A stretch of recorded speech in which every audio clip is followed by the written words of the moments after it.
Vamos a la palabra del Señor en el libro de Segunda de Corintios, el capítulo 1. Mire lo que dice Segunda de Corintios capítulo 1.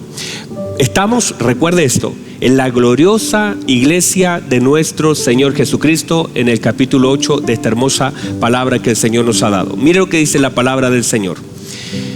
Pablo, apóstol de Jesucristo, por la voluntad de Dios, y el hermano Timoteo, a la iglesia de Dios que está en Corinto, con todos los santos que están en toda Acaya. Gracia y paz a vosotros, de Dios nuestro Padre y del Señor Jesucristo. Versículo 3. Bendito sea el Dios y Padre de nuestro Señor Jesucristo, Padre de misericordias y Dios de toda consolación. ¿Dios de toda qué? Consolación. El cual nos consuela en todas, ¿en cuánto nos consuela? Dice, en todas nuestras tribulaciones. Mire lo que dice. ¿Para qué nos consuela en todas nuestras tribulaciones? Para que podamos también nosotros consolar a los que están en cualquier tribulación. Note por favor, me consuela a mí en todas mis tribulaciones. ¿Para qué? Para que yo pueda consolar a otros en sus tribulaciones. Me consuela a mí en todo, para que yo también pueda consolar a otros en sus tribulaciones. Mire lo que dice. Por medio de la consolación que con nosotros somos consolados por Dios. Porque de la manera que abundan en nosotros las aflicciones de Cristo, así abunda también por el mismo Cristo nuestra consolación. Qué hermoso, ¿verdad? Tremendo, hermanos. Yo no sé si esta hermosa palabra. Bueno, déjenme saltar, voy a saltarme porque la verdad es que lo que quiero tocar es otra cosa. Solo que esta palabra me parecía tan importante leerla, porque alguien debe estar del otro lado diciendo, ay, yo necesito ser consolado. Y todos los que han sido consolados por Cristo, se espera que ellos puedan consolar a otros por medio del Cristo que les consoló. Ahora, mire lo que dice. Vamos a ir al versículo. Es que en realidad tenía una lista de versículos que quería leer, pero usted léalo por favor completo, porque esto le va a bendecir.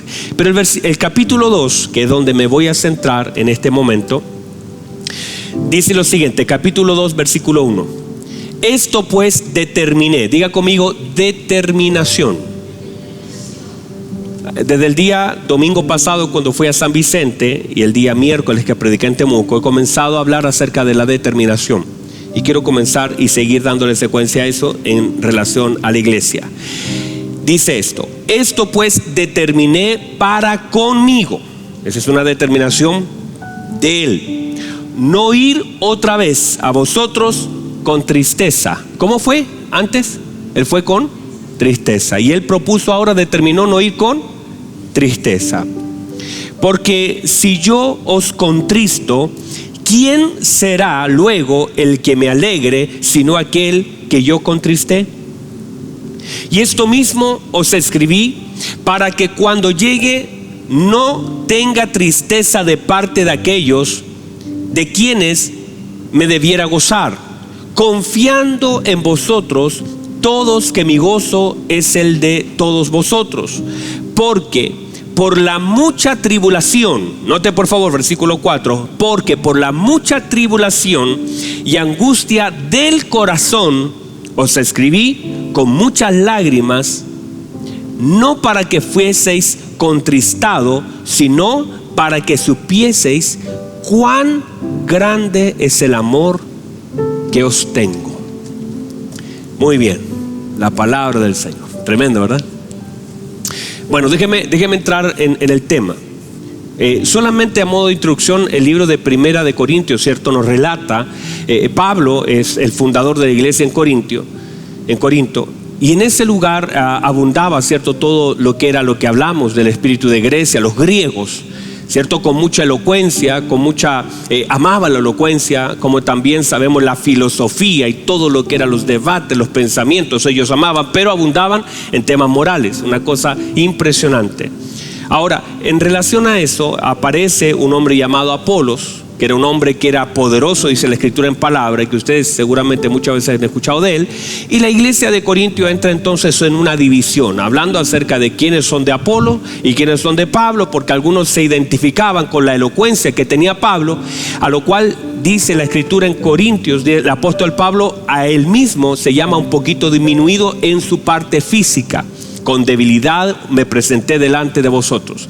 Entonces, claro, al comparar a Apolo, un hombre elocuente de un porte italiano, un hombre impecable, y el apóstol Pablo, que llegaba todo débil, todo machucado, ¿verdad?, con todas las prisiones, ellos hacían la comparación, y como tenían un culto a la belleza, a la elocuencia, ellos se comenzaron a confundir.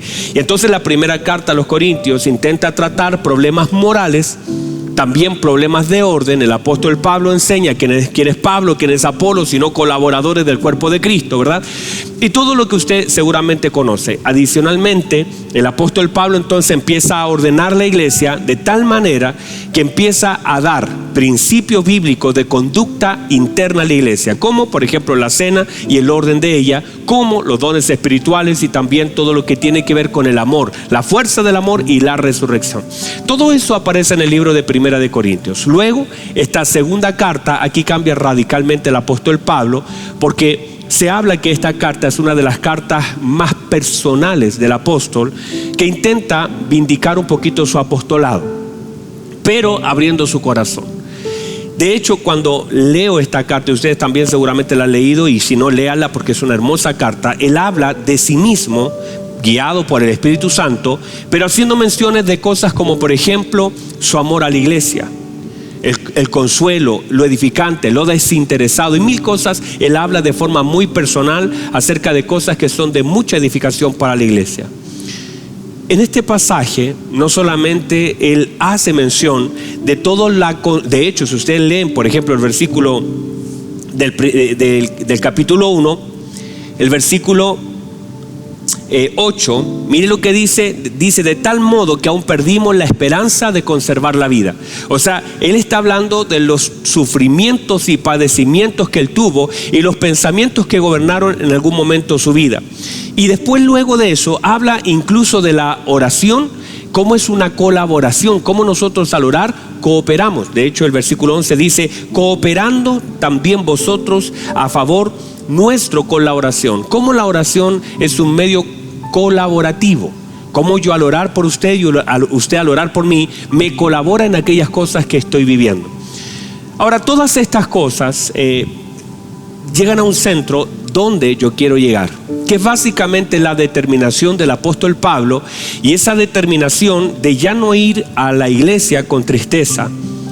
Porque por supuesto, a pesar de que era el apóstol Pablo y que conocemos todo lo que él era, lo que él hizo, el poder que abundaba en él, las visiones, las revelaciones de Cristo, seguía siendo y estando conservado en un envase de hombre.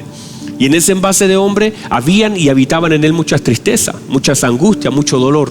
Y por supuesto, cuando veía sobre toda la iglesia desviarse del camino del Señor, afectaba mucho su corazón. Eso, incluso él hablando del escrito, dice: escribí llorando. Mire cómo escribía. No escribió riéndose ni diciendo: uy, qué buena me quedó esta carta, sino con lágrimas profundas del dolor que sentía a causa de una iglesia que tan fácil se desviaba de la verdad del evangelio. Y es eso lo que le provocaba un dolor profundo. Ahora, ¿él qué hizo? En medio de todo el dolor que le provocaba lo que estaba viviendo, él hizo una determinación. Diga conmigo: determinación. Gracias. Con 4, ¿cierto? Suena fuerte igual, ¿verdad? Determinación. La determinación es la propuesta que yo hago en relación a un asunto. Yo debo hacer una determinación. Él dice: yo determiné no ir otra vez a ustedes llorando, con tristeza. Eso, aunque parece sencillo leerlo, es profundo.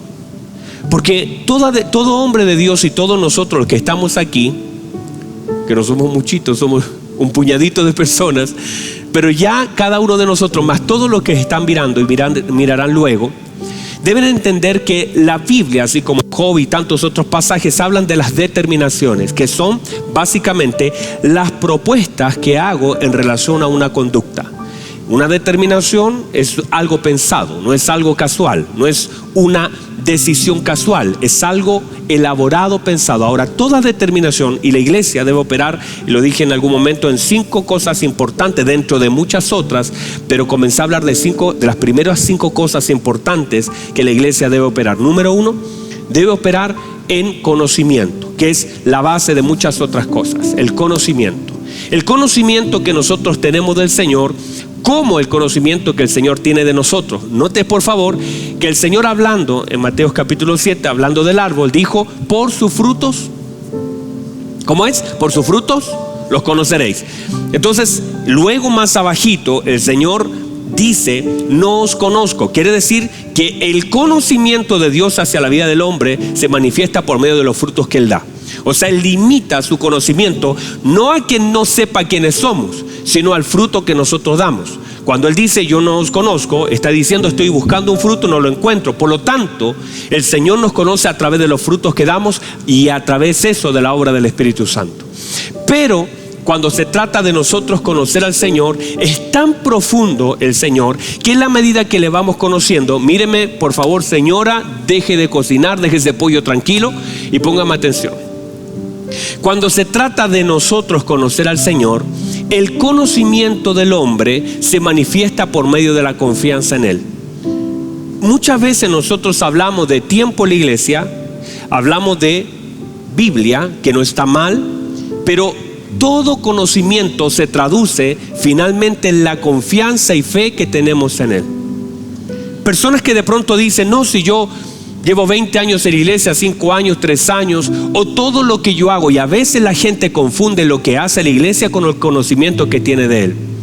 No, si yo en la iglesia predico, canto, toco, ministro, soy el líder. Y a veces las funciones, los lugares nos hacen perder de vista el verdadero conocimiento que tenemos de Él. Muchas personas asumen que el hacer algo en la iglesia, o el tener un lugar en la iglesia, o el tener un llamado de Dios, le otorgan un conocimiento de Él. Y eso es, usted puede ser el líder de una congregación, usted podría ser el pastor de un lugar, usted podría ser el predicador, usted podría ser el que toca, usted podría ser el que sirve a toda la gente, que sabe cómo funciona la iglesia, y nunca haber conocido a Dios.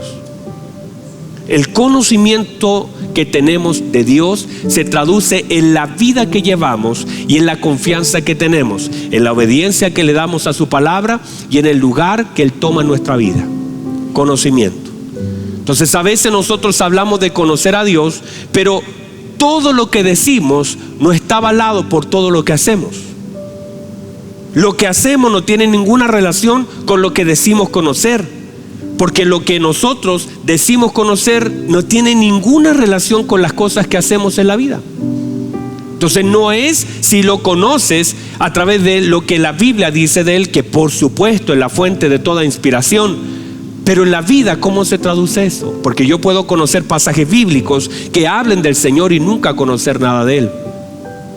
Porque es imposible, míreme por favor, es imposible que una persona que diga que conoce a Dios no confíe en Él.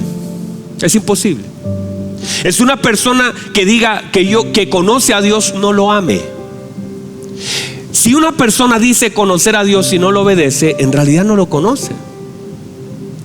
Porque no puede una persona decir que conoce a Dios y no está obedeciendo a su palabra. Como es imposible que una persona lo conozca y no confíe en Él. Por eso las dimensiones de mi confianza están dadas por las dimensiones de mi conocimiento. En la medida que lo voy conociendo, mi fe va creciendo. Esa es la línea.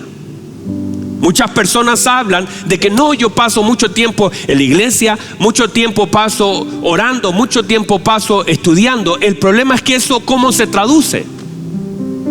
Porque si tú me dices que pasas mucho tiempo conectado con el Señor, ¿cuál es el incremento de tu fe? Porque mi fe tiene directa relación con mi conocimiento, porque en la medida que lo voy conociendo, más confianza tengo en Él. Porque en la medida que yo voy conociendo, por ejemplo, yo sé lo que puedo esperar de mi hijo. Me puede sorprender, pero sé lo que puedo esperar.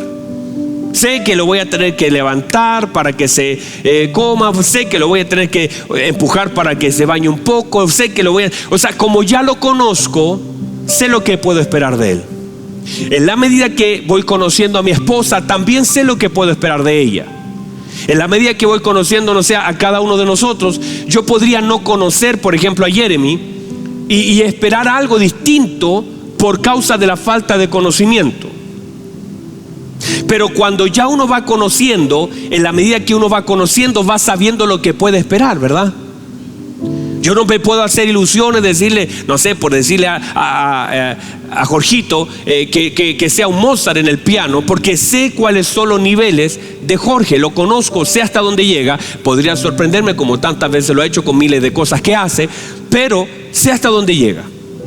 Pero no puedo esperar que él haga algo de lo cual yo conozco que él no pueda hacer. Por eso, en la medida que vamos creciendo en el conocimiento de Dios, el conocimiento te va dando la oportunidad de confiar más en Él, porque conoces a Dios. No sé si me explico. Es tan grande el Señor que el conocimiento que vas tomando de Él te va haciendo descansar en Él, confiar en Él. Imagínense año 20 en el desierto. ¿Quién va a desconfiar el año 20 después de dar tanta vuelta y ver tanto maná que el próximo año no va a haber maná? ¿Quién va a desconfiar del Señor si has tenido 20 años que el maná te cae? ¿Cómo Josué va a desconfiar del Señor viendo tantas maravillas? No sé si me explico. Viendo tantas cosas que el Señor hace. Por eso llega Ezequiel y el Señor le dice: Ezequiel, ¿estos huesos vivirán? Usted lo sabe, Señor, que he caminado 37 capítulos contigo, mi vida. ¿Cómo voy a desconfiar de ti? Porque te conozco. Y el hecho de ir conociendo al Señor y el conocimiento de Dios se traduce en la confianza que tenemos en Él. Entonces, amada iglesia, la fe, cuando hablamos de la fe, viene por el oír y el oír por la palabra de Dios. Eso se traduce en el conocimiento que tenemos de Dios. Y eso se transforma en confianza en nuestra vida. Camino con confianza por cuanto conozco a mi Señor, conozco a mi Padre. Eso me da una confianza para caminar, una expectativa para vivir, y me da un propósito en la vida. Sé quién es Él.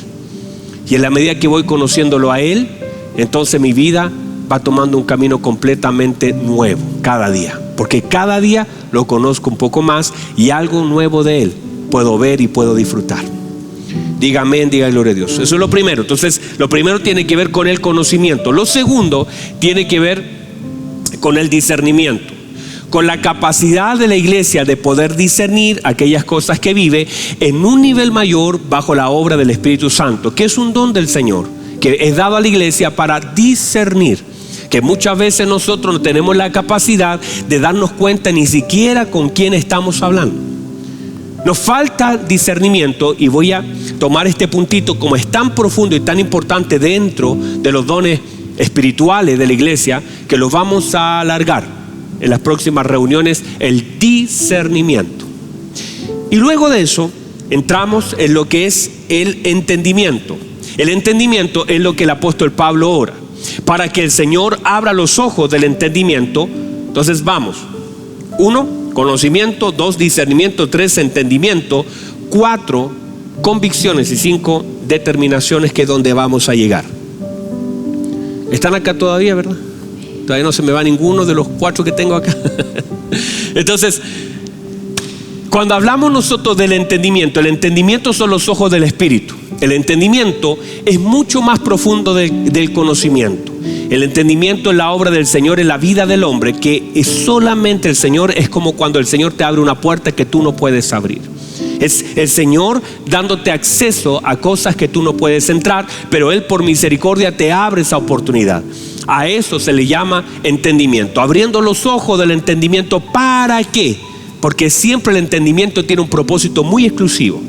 El apóstol Pablo define muchas veces eso. De hecho, en toda la escritura, hombres o mujeres que accedieron al entendimiento pudieron hacer cosas, porque el entendimiento nunca es pasivo.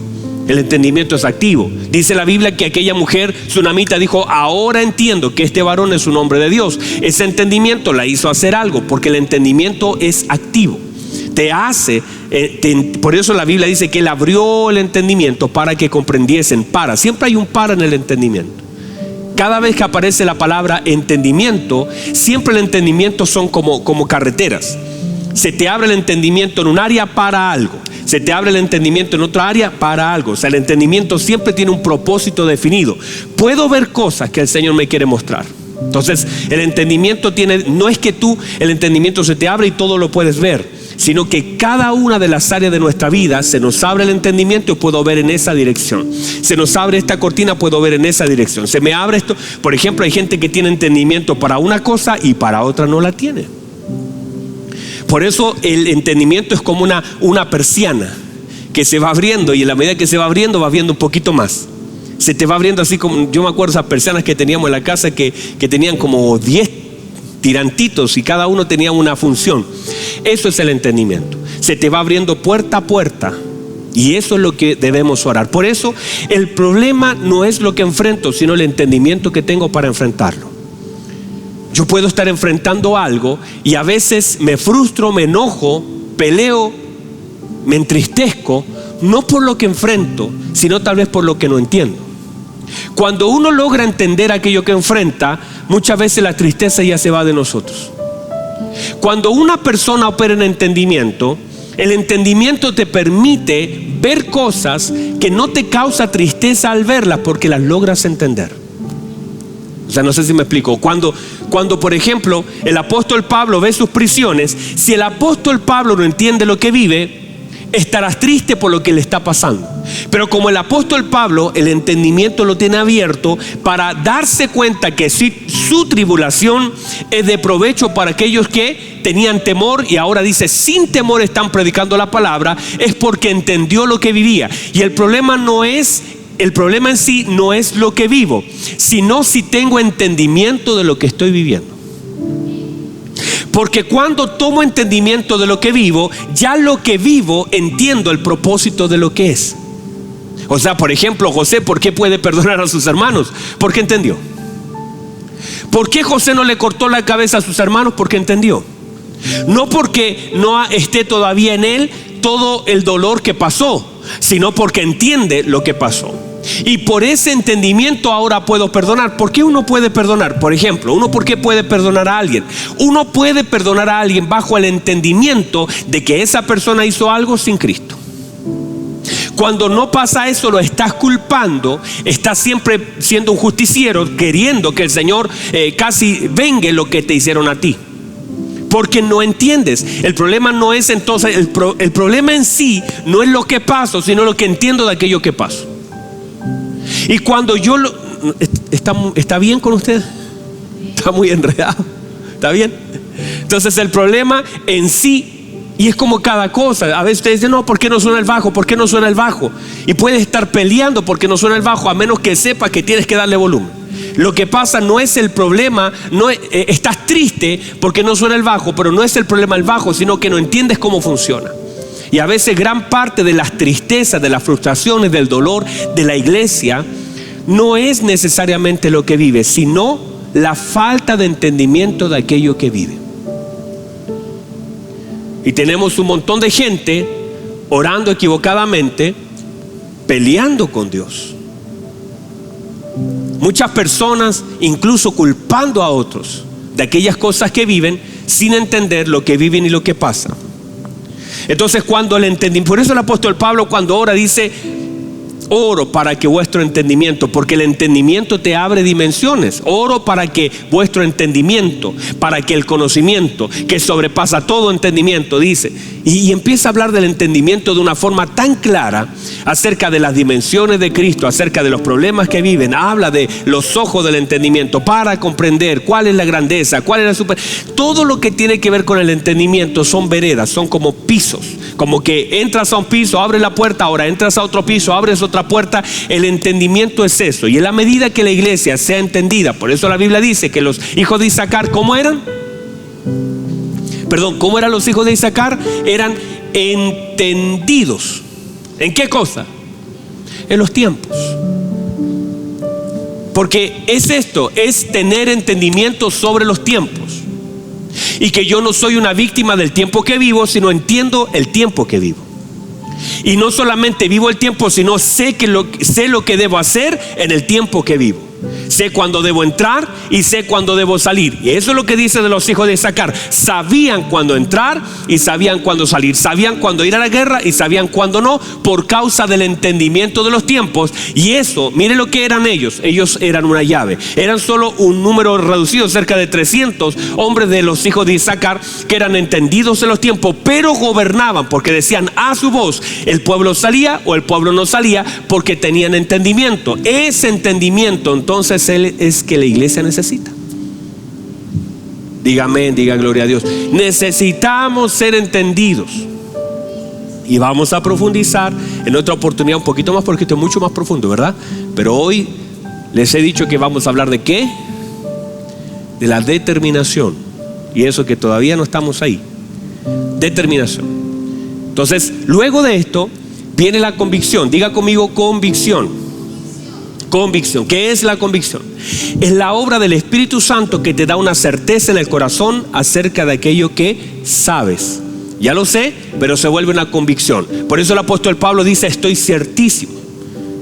Después la fe, dice Hebreos, la certeza de lo que se espera y la convicción de lo que no se ve. Esa convicción opera en el interior del hombre. ¿Y cómo opera? Esa convicción está allí bajo el conocimiento y el entendimiento. El discernimiento operan.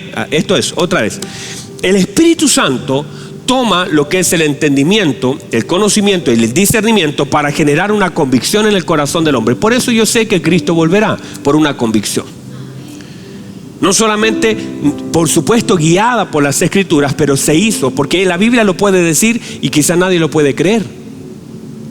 Pero ahora, esta convicción es dada por el Espíritu Santo y sé que debo predicar. Y sé que debo ir. Y sé que lo debo hacer.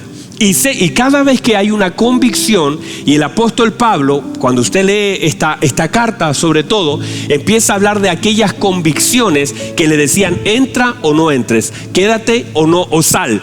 Convicciones, y él habla justamente de esta certeza del Espíritu para saber lo que tengo que hacer. Y cuando es una certeza del Espíritu, no trae dolor ni aflicción, ni tampoco luego frustración, ni tampoco culpa. Cuando la gente no opera en eso y opera solamente en cierto sentir, porque hay gente que yo como que siento hacer esto, pero luego de hacerlo queda pensando, parece que no era del Señor este asunto, y como que hasta le duele haberlo hecho, ¿verdad? Pero cuando es una convicción del Espíritu, están tan seguros, y eso no es que no es un autoconvencimiento, lo tengo que hacer, no, es una certeza, sabe que lo tienes que hacer. Hay cosas que el Espíritu Santo pone como convicción en el espíritu del hombre de aquellas cosas que tienes que hacer, y no se trata si hay probabilidades, no se trata si hay condiciones, no se trata si hay opciones, no se trata de conveniencia, se trata de convicciones que el Espíritu Santo pone en el corazón nuestro para hacer cosas que de otra forma no se pueden hacer. Convicción. Ahora, esas convicciones son dadas por el Espíritu Santo bajo el conocimiento que tenemos de Él. ¿Hasta ahí estamos? Y luego de tener esta convicción, viene entonces, míreme por favor, señora, usted que está ahí tostando el pan esta mañana, viene la determinación. Llegamos a eso, la determinación. ¿Qué es la determinación? ¿Cómo se gesta una determinación? La determinación es justamente la decisión que tomo en base a la convicción que tengo. Y la convicción que tengo es basada en el entendimiento, discernimiento y conocimiento.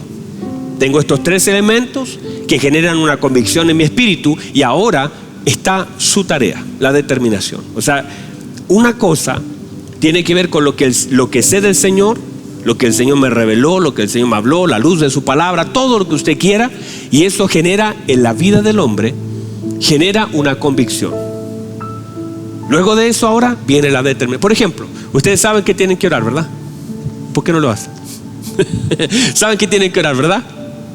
Sabemos que tenemos que orar, ¿verdad? Sabemos que tenemos que orar. Y eso es bíblicamente lo que usted quiera, pero es una convicción que debemos hacer. Pero tal vez no lo hacemos. ¿Sabe por qué? Porque aunque haya una convicción, falta la determinación. Y por eso el apóstol Pablo, cuando a él habla y dice, me determiné, es que no estoy operando en lo que siento y en lo que vivo, sino en lo que he definido que debo hacer.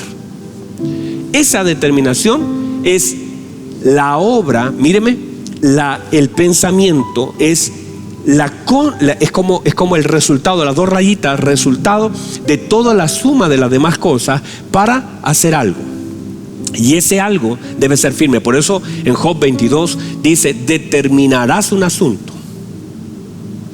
Dice: este te será firme y tu camino estará en luz. Determinarás una cosa. Note por favor que esa determinación es la que se habla en Daniel, cuando dice: y ellos propusieron. Eso es determinación. No vino un profeta, no fue un culto, sino que fue una determinación basada en ¿qué? En la convicción, en el conocimiento, en el discernimiento, en el entendimiento. Ellos propusieron en su corazón ¿qué? No contaminarse con la comida del rey. Y eso, mire, toda determinación en la vida del hombre será probada. Todo lo que el hombre determina en su corazón será probado. Por lo tanto, nuestras determinaciones, pero también así como serán probadas nuestras determinaciones, también serán honradas. Toda determinación del hombre será probada en su corazón, pero también será honrada por Dios si permanezco firme en ella. Cuando esas determinaciones, por ejemplo, Daniel dijo: no nos vamos a contaminar con la comida del rey. Y yo pienso que el nivel de olor del pollo asado, del jurel, del pavo real que comían, de las papas fritas que salían, todo eso se intensificaba, porque toda determinación intensifica la prueba. O sea, yo me determino. Es lo que le pasó a los hebreos. Dice la Biblia que dijeron: no nos vamos a arrodillar. ¿Y qué dijo el rey? Intensifiquemos la prueba 7 veces más. Quiere decir que cuando yo me determino, hay una intensidad para romper la determinación. Pero la Biblia dice que ellos, mientras estaban determinados, dijeron: no nos vamos a arrodillar. Y echaban leña y echaban leña. Dijo: no nos vamos. O sea, aunque se intensifique el fuego, estamos determinados a no doblar nuestras rodillas, porque toda determinación será aprobada, pero también será honrada. Por eso la Biblia dice que cuando ellos salieron honrados. Cuando Daniel salió del foso de los leones, salió honrado, porque Dios honra la determinación que se sostiene en medio de la prueba.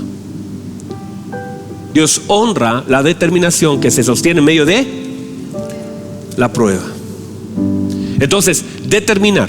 Diga conmigo: determinación.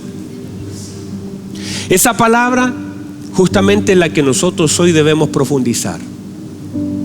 Determinar. El apóstol Pablo dice esto. Mire, dice: yo determiné no volver a ir con tristeza. Y aquí viene lo segundo. Diga conmigo: tiempo. ¿Qué es el tiempo? La Biblia establece que es un periodo, ¿cierto?, de espacio que toma nuestra vida. A nosotros se nos fue dado un tiempo. Sobre ese tiempo fuimos divididos en subtiempos: tiempo de llorar, tiempo de reír. O sea, tenemos un tiempo y ese tiempo está subdividido en ciertas etapas que debemos de enfrentar. El tema es que cuando una persona se ha determinado, el tiempo no gobierna tu vida, sino tu determinación está por sobre el tiempo que vives. Otra vez. Por ejemplo, el salmista dice: en todo tiempo, ¿qué dice? Te alabaré. Y tu alabanza y mi alabanza estará de continuo en mi boca. ¿Qué está diciendo él? ¿En qué tiempo va a alabar? En todo. Quiere decir que el tiempo cambia, la determinación permanece.